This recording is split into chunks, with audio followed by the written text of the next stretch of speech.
Welcome to LGIU's Fireside Chats, our new interview series for the Future Local Lab. In this series, we will be joined by guests from around the world to discuss what the future holds for local government, with the emphasis firmly on what the sector can do now to start preparing for that future. I'm Dr. Greg Stride, Principal Researcher at LGIU. Today, we're sitting down with Sylvia Croese.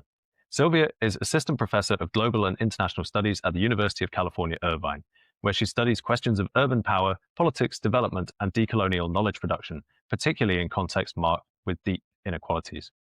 Sylvia has worked as a researcher with the African Centre for Cities at the University of Cape Town, examining the implementation of global urban policy in African cities, particularly the UN Sustainable Development Goals. And between 2017 and 2019, she served as a researcher in the city of Cape Town as part of the Mistra Urban Futures Research Project. We are very excited to welcome Sylvia to the Future Local Lab and have the opportunity to dive into her insights on urban power and politics and what it all means for the future of local government. Welcome, Sylvia, and thank you so much for joining us. Thank you so much for having me. So just to start with, could you tell us a bit about yourself and your background? How did you become interested in urban power and politics? Thanks. Yeah. So, as you mentioned, I'm currently based in the US. So, I'm based in California at the university here. Most of my work is around teaching, but also research. But before this, I was based in South Africa for about 10 years, and I was doing a lot of research across a number of different African cities. And a lot of that built on my PhD work, which I conducted in Luanda, the capital city of Angola. Most of my family is from Angola, and I was based there in a period where that was marked by large scale urban transformation. So, Angola was in a long period of war. Then the war ended in 2002. And particularly in the capital city of Luanda, it was a city that had grown rapidly during the war. And that growth had taken place in largely unplanned ways. So, a lot of informal settlements, a lot of unplanned growth. So the government kind of rolled out this mass scale program of urban renewal and housing development. And that kind of state-led housing development became the topic of my PhD research. And what really stood out for me in doing that work were the ways in which that kind of deviated or challenged from the ways in which a lot of the people were in African studies or urban studies were writing about urban transformation and urban renewal. So in African studies, scholars would usually not really write about the role of the national government because there's this assumption, especially after the period of the 1980s, that there was this failed state and African states are not really interested in pursuing development. And then kind of in the urban literature, a lot of the focus was on the role of local authorities and how local governments are involved in driving local development and urban renewal. Two things came together in the case of Angola that didn't really fit with what the general assumptions were in either the African or the urban studies literature. And actually, since then, a lot of my work has been about unpacking these disjunctures. So the disjunction between the ways in which local government and the workings of local government in the city context tend to be theorized generally based on assumptions that have been developed in the global north context, and how local government actually operates within the context of African cities and the constraints that are faced in those contexts. And in order to do that, you really need to understand the workings of urban power and politics. So that's been my lens to kind of look through these issues of local government in the African city context. Yeah, well, that's really interesting because we are particularly interested in the lessons that you can learn from one place and apply somewhere else. Whereas it sounds like what you're saying there is that there's quite a big distinction between these things in the global north and in the African context. Is that something you could speak to a bit more? You would think so. And for a long time, I mean, a lot of my work has been around, showing exactly what is different and how the African city context is different, how it challenges these assumptions. But then now being based in the US, it's actually really interesting to see how we see these growing cases of kind of central, or in this case, federal government interference at the local level. So at the state level and in particular cities. So we've seen this kind of growing drive for the federal government to come in and interfere or intervene in areas such as local policing, immigration enforcement. Obviously, recently we've been seeing this. But there's been earlier kind of attempts and kind of tensions when we look at, climate change policies, but also investments in public transit. And these are often functions or mandates that are held or shared across different levels of government. And these are exactly the kind of challenges that I have been looking at for such a long time in African cities context. And now I'm seeing them come up here. So it's really interesting. I feel that having that kind of experience and that lens from the African city context allow me maybe to see and pick up on some of these things in a different way. And I think it really shows that, local government is actually really contested everywhere, even in contexts where we think are, quote unquote, more developed, or contexts where power has historically been more devolved or decentralized. Local government tends to be really kind of the battleground where political tensions play out in actually quite similar ways, even if you might not expect that at first. Yeah, that's really interesting. So, what is it about local government that makes it the place where there are these political battles? Yeah, I think obviously, and that's often that is what is said is that local authorities are those authorities that are closest to the people.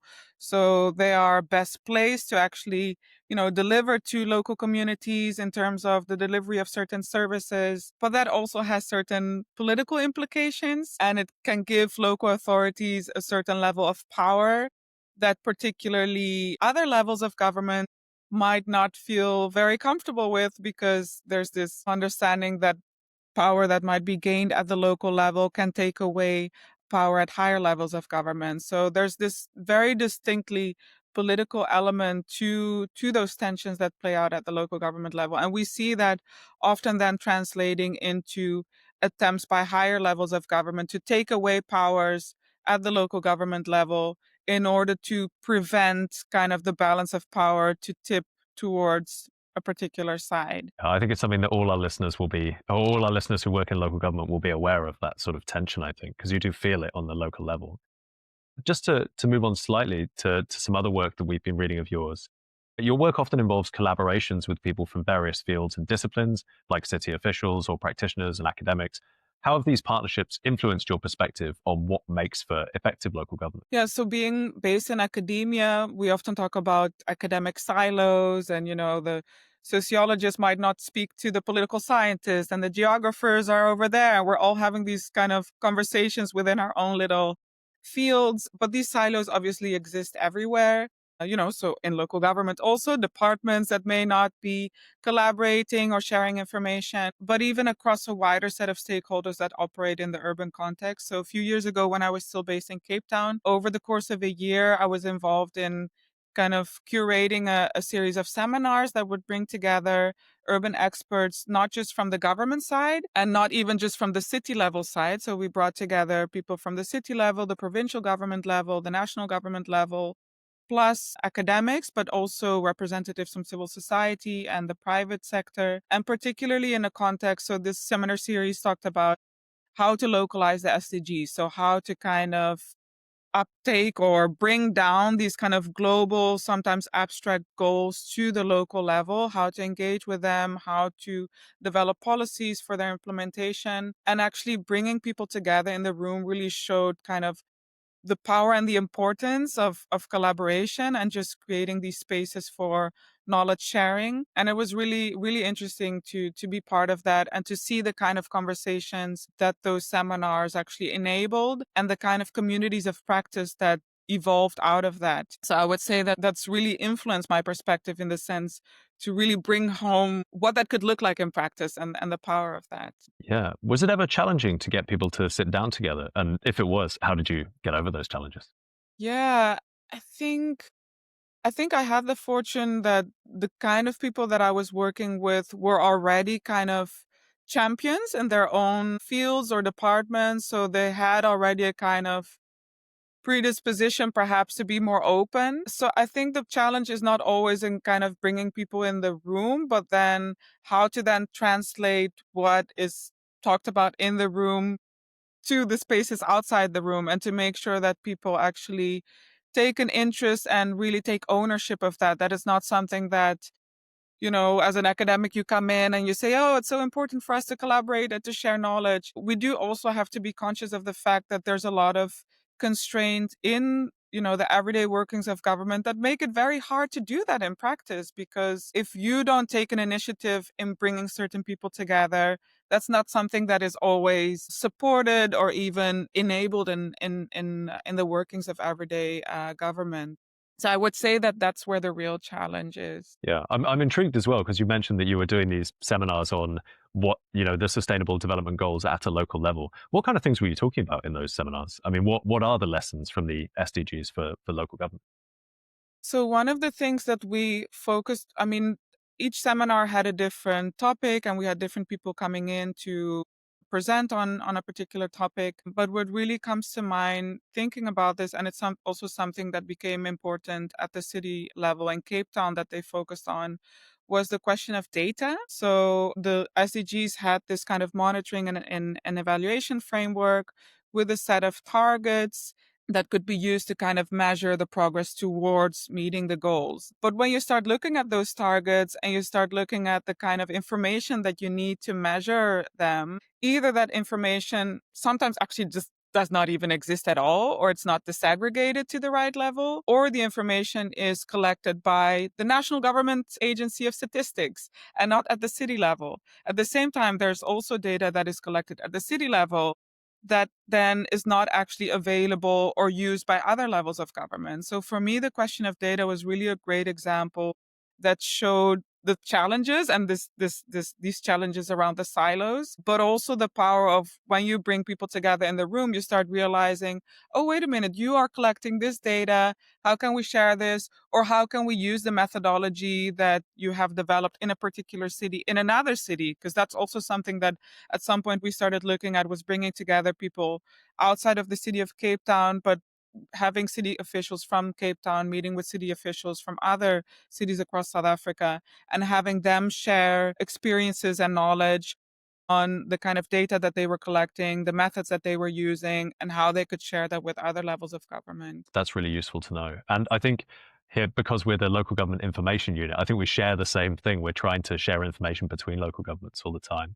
And something that made me think about was your other work. So we've spoken a bit there about the sustainable development goals. Can we focus a bit more in on inequality as one of these sort of areas where local government can have an impact, and what you found in your research about inequality? What comes to mind is that inequality looks different and can manifest itself in very different ways, even within one city. So here I'm thinking about the work that I was doing in Luanda in Angola. This was a comparative study with Mozambique uh, um, in the capital city of Maputo. And we were doing work across different neighborhoods in both of these two cities. And then we also brought together city officials, representatives from a local government association in Mozambique. They went over to Angola, and then people from Angola went over to Mozambique, which in and of itself was already a great experience. But I think the question of inequality, we collected, for instance, data. So we worked together with community actors at the neighborhood level in three neighborhoods in both of the cities. And we saw that that inequality manifested itself even within one city already so differently in these three different neighborhoods. And I think the power of local government, again, because it's closer to the community level, has a much better sense of kind of these nuances and even the kind of indicators. When we look at the SDGs, they try to make an effort into being more conscious of the different dimensions of inequality. So even if you look at access to public services, it's not just about knowing whether there's access to water in a particular neighborhood, but is that water affordable? Is that water even potable? Can people drink it without, any threat to their health? And all of these different elements can play out differently within one single city. So again, I think that's something that local governments are very well positioned to address these different dimensions of inequality.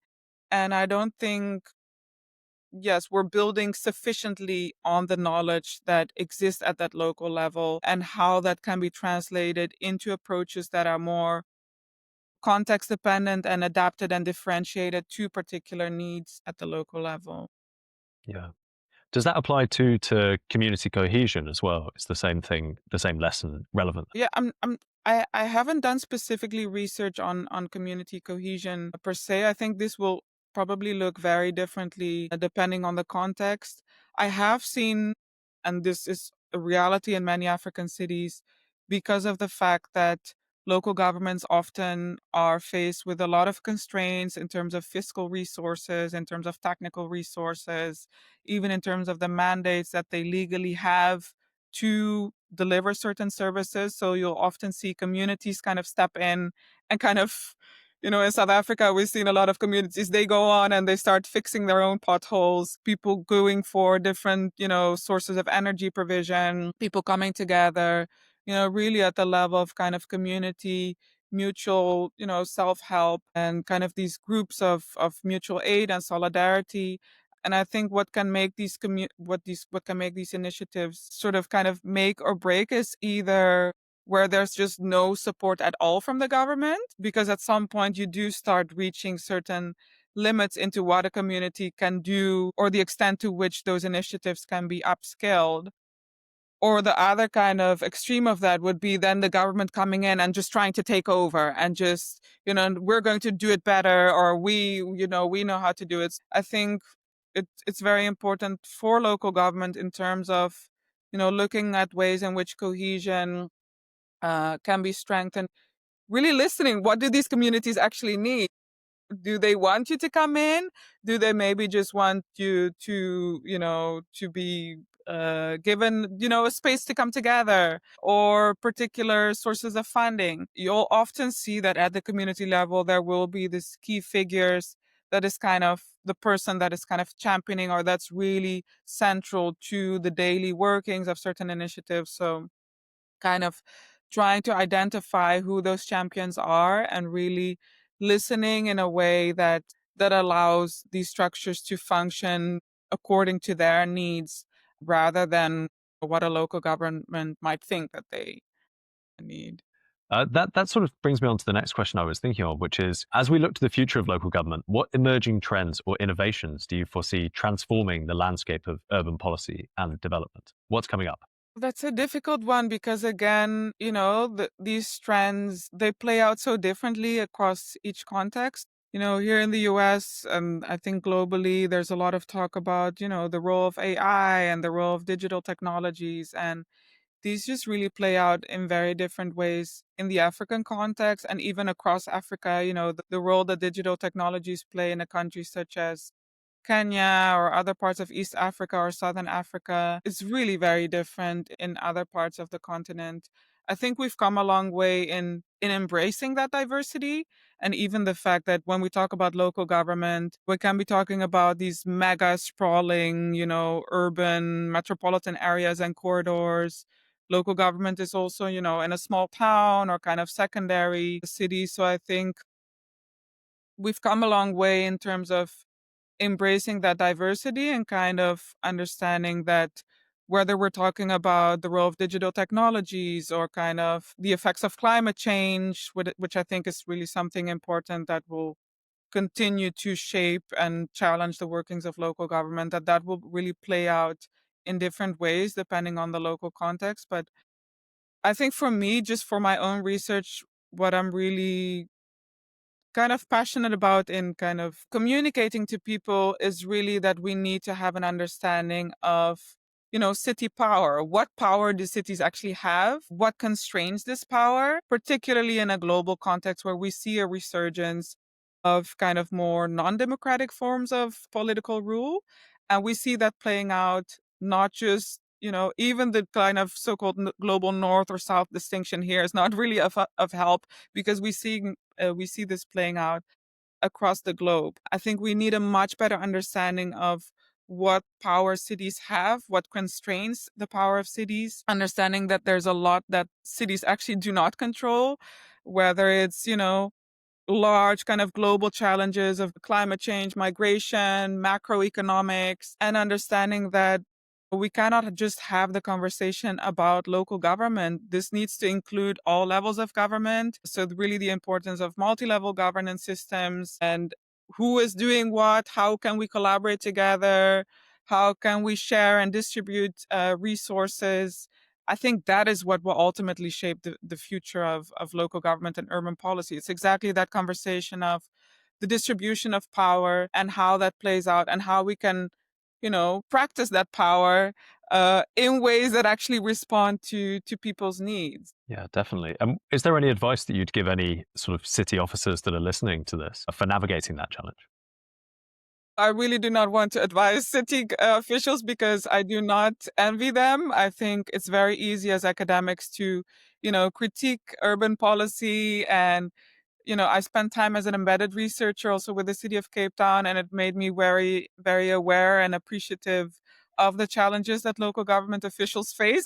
I don't think I would want to be in their position, and I don't know if I, want to advise them, but I do think that we see examples of, very exciting things happening at the local government level, where even within the constraints, we do see experimentation, we do see innovation, and we do see kind of the emergence of political alternatives and leadership that show that actually we can do this. Ways in which, city governments are experimenting with bringing local communities in, with collaboration, and coming up with solutions that take that into account. So for those city officials who are doing that, I would like to say keep on doing that because it's very important and it's very difficult, and keep up the good work.